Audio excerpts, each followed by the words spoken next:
신앙생활을 잘 한다는 것은 기적을 체험하거나 자기 열심을 불태우는 일이 아니랍니다.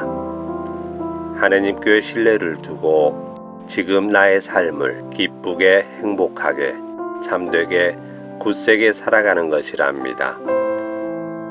하느님의 말씀을 듣고 하느님께 기도하는 일이 필요합니다.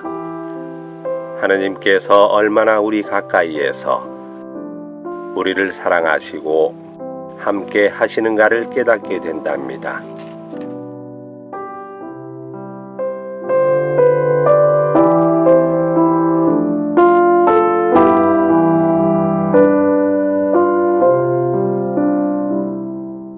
기도합시다. 선하시고 자비로우신 하느님, 저에게 해로운 것을 모두 물리쳐 주시어 저희가 평안한 몸과 마음으로 자유로이 하느님의 뜻을 따르게 하소서. 성부와 성령과 함께 천주로서 영원히 살아계시며 다스리시는 성자 우리 주 예수 그리스도를 통하여 비나이다. 아멘. 말씀 전례가 시작됩니다. 마카베오기 학원의 말씀입니다. 그 무렵 어떤 7 형제가 어머니와 함께 체포되어 채찍과 가죽끈으로 고초를 당하며 법으로 금지된 돼지고기를 먹으라는 강요를 임금에게서 받은 일이 있었다. 그들 가운데 하나가 대변자가 되어 이렇게 말하였다. 우리를 신문하여 무엇을 알아내려 하시오. 우리는 조상들의 법을 어기느니 차라리 죽을 각오가 되어 있어. 둘째가 마지막 숨을 거두며 말하였다. 이 사악한 인간, 당신은 우리를 이승에서 몰아내지만 온 세상의 임금님께서는 당신의 법을 위하여 죽은 우리를 일으키시어 영원한 생명을 누리게 하실 것이오. 그 다음에는 셋째가 조롱을 당하였다. 그는 혀를 내미나를 말을 듣자 바로 혀를 내밀고 손까지 용감하게 내뻗으며 고결하게 말하였다. 이 지체들을 하늘에서 받았지만 그분의 법을 위해서라면 나는 이것들까지도 하찮게 여기오. 그러나 그분에게서 다시 받으리라고 희망하오. 그러자 임금은 물론 그와 함께 있던 자들까지 고통을 아무것도 아닌 것으로 여기는 그 젊은이의 기계에 놀랐다. 셋째가 죽은 다음에 그들은 넷째도 같은 식으로 괴롭히며 고문하였다. 그는 죽는 순간이 되자 이렇게 말하였다. 하느님께서 다시 일으켜 주시라는 희망을 간직하고 사람들의 손에 죽는 것이 더 낫소. 그러나 당신은 부활하여 생명을 누릴 가망이 없소.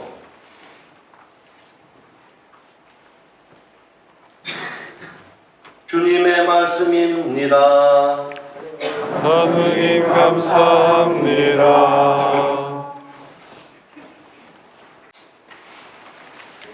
주님, 저는 깨어날 때 당신 모습에 흡족하리이다. 주님, 저는 깨어날 때 당신 모습에 흡족하리이다. 주님, 의로운 사연을 들어주소서. 제 부르짖음을 기억여 들으소서. 거짓없는 입술로 드리는 제 기도에 귀 기울이소서. 주님, 저는 깨어날 때 당신 모습에 흡족하리이다. 계명의 길 굳굳이 걷고 당신의 길에서 제 발걸음 비틀거리지 않았나이다. 하느님, 당신이 응답해 주시니 제가 당신께 부르짖나이다.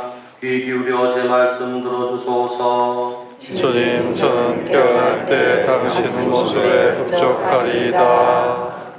당신 눈동자처럼 저를 보호하소서. 당신 날개 그늘에 저를 숨겨주소서. 저는 울음으로 당신 얼굴 배웠고 깨어날 때 당신 모습에 흡족하리이다. 주님, 저는 깨어날 때 당신 모습에 흡족하리이다. 사도 바로의 데살로니가서 말씀입니다. 형제 여러분, 우리 주 예수 그리스도께서 친히 또 우리를 사랑하시고 당신의 은총으로 영원한 격려와 좋은 희망을 주신 하느님 우리 아버지께서 여러분의 마음을 독려하시고 여러분의 힘을 북돋으시어 온갖 좋은 일과 좋은 말을 하게 해주시기를 빕니다. 끝으로 형제 여러분, 우리를 위하여 기도해 주십시오. 주님의 말씀이 여러분에게서처럼 빠르게 퍼져나가 찬양을 받고 우리가 고약하고 악한 사람들에게서 구출되도록 기도해 주십시오. 모든 사람이 믿음을 가지고 있지는 않기 때문입니다. 주님은 성실하신 분이시므로 여러분의 힘을 북돋으시고 여러분을 악에서 지켜주실 것입니다. 우리는 주님 안에서 여러분을 신뢰합니다. 우리가 지시하는 것들을 여러분이 실행하고 있고 앞으로도 실행하리라고 믿습니다. 주님께서 여러분의 마음을 이끄시어 하느님의 사랑과 그리스도의 인내에 이루게 해주시기를 빕니다. 주님의 말씀입니다. 하나님 감사합니다. 모두 일어서시어 복음방송을 노래하겠습니다. 할렐루야, 할렐루야, 할렐루야. 죽은 이들의 하신 예수 그리스도께 영광과 권능이 영원 무궁하기를 비나이오며. 할렐루야, 할렐루야, 할렐루야. 주님께서 여러분과 함께 또한 사제의 영과 함께 누가 전한 거룩한 복음입니다. 주님 영광 받으소서. 그때 부활이 없다고 주장하는 사두가의 몇 사람이 예수님께 다가와 물었다.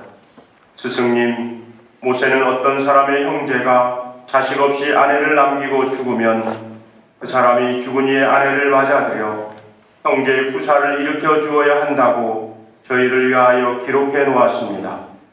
그런데 7 형제가 있었습니다. 마지가 아내를 맞아들였는데 자식 없이 죽었습니다. 그래서 둘째가, 그 다음에는 셋째가 그 여자를 맞아들였습니다. 그렇게 7이 모두 자식을 남기지 못하고 죽었습니다. 마침내 그 부인도 죽었습니다. 그러면 부활 때 그 여자는 그들 가운데 누구의 아내가 되겠습니까?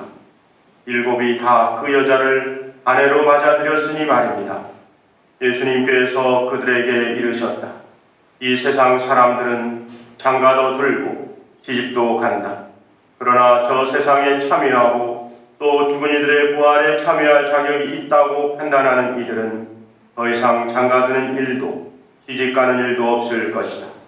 천사들과 같아져서 더 이상 죽는 일도 없다. 그들은 또한 부활에 동참하여 하느님의 자녀가 된다. 그리고 죽은 이들이 되살아난다는 사실은 모세도 떨기나무 대목에서 주님은 아브라함의 하느님, 이삭의 하느님, 야곱의 하느님이라는 말로 이미 밝혀주었다. 그분은 죽은 이들의 하느님이 아니라 산 이들의 하느님이시다. 사실 하느님께는 모든 사람이 살아있는 것이다. 주님의 말씀입니다. 그리스도님 참여합니다.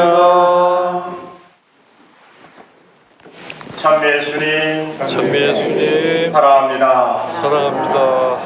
공지를 했듯이 오늘은 평신도 주일입니다. 그래서 우리 본당 사목협의회 부회장인 우리 한상인 요셉 형제가 강론을 해주겠습니다. 뜨거운 마음으로 박수를 보내시도록 합시다.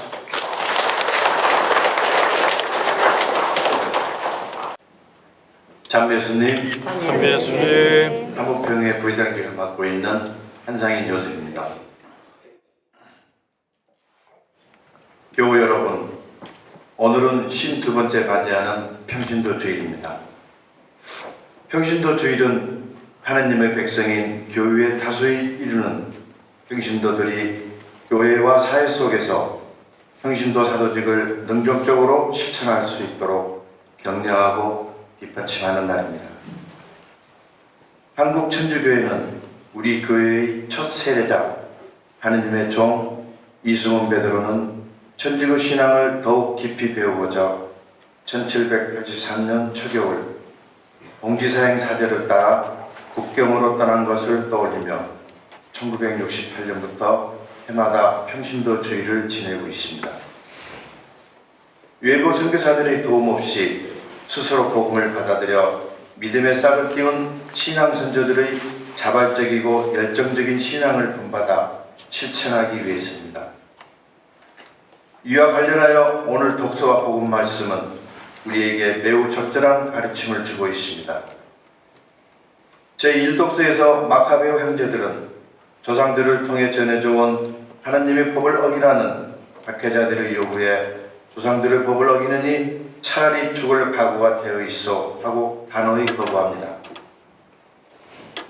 우리 순교 선조들도 천주를 버리라는 회유와 협박에 굴하지 않고 목숨을 바쳐 신앙을 굳게 증언하였습니다.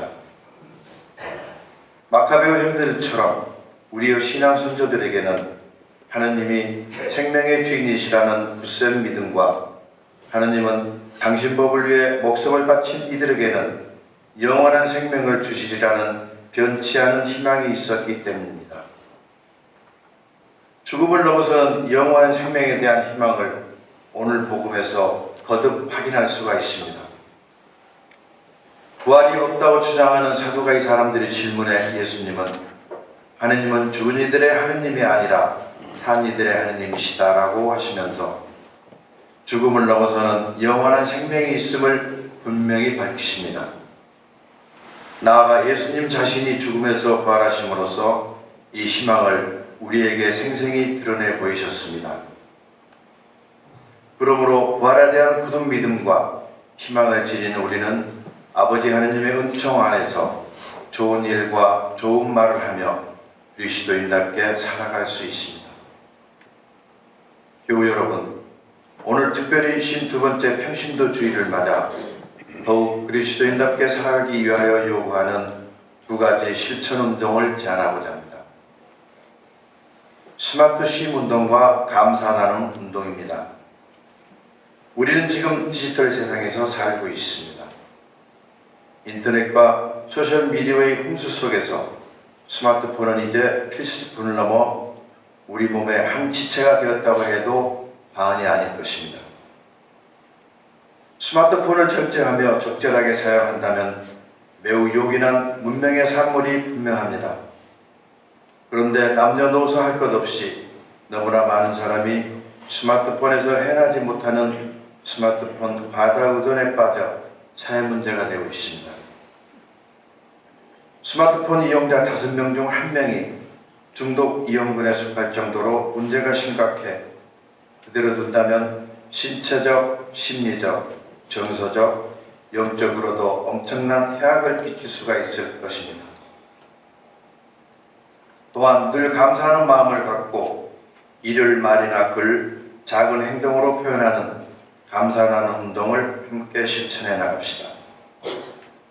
우리 사회가 각박해져가는 이유 중 하나는 감사할 줄 모르고 감사하는 마음을 제대로 표현할 줄 모르기 때문입니다.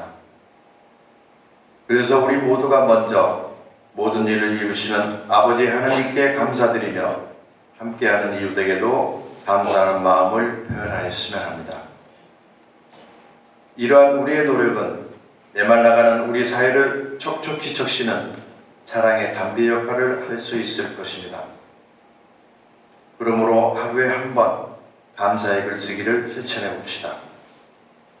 부모님과 형제, 아내와 자녀, 친구와 직장 동료들, 지인들에게도 따뜻한 감사의 마음을 편지나 카드, 메일 혹은 문자 메시지 등 다양한 방식으로 표현해 봅시다. 감사의 글쓰기를 통해 감사하는 마음이 점점 퍼져나간다면 우리 가정과 직장, 지역사회도 그만큼 더 받고 건강하게 될 것입니다.